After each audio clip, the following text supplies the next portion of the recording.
I'm going to read a couple of poems about Easter.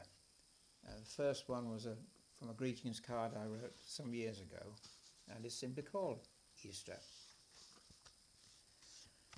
On that first holy Easter day, into man's most despairing gloom, when his last hope had passed away, came Christ, exploding from the tomb.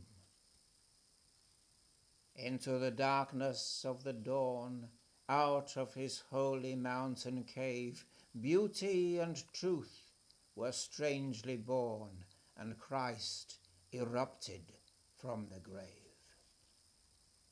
When man was bound in chains of death, not knowing what he ought to do to free his spirit, hold his breath, Christ cut the Gordian knot in two.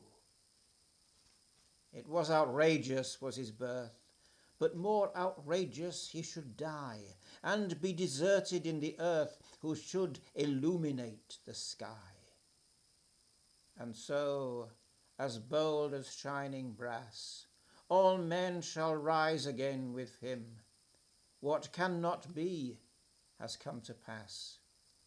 The dead God is alive again.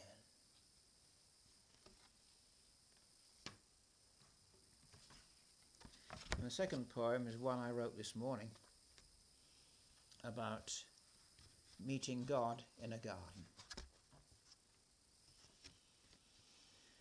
Since that first Easter, how many men have met with God in a garden, among the asphodels and the daffodillies and the birds that are busy with spring, and failed to recognize him. No doubt he wasn't grand enough to match their expectations of what a God should look like, pose like, talk like. But since from that first Easter, how many sorrowing maids have met with God in a garden.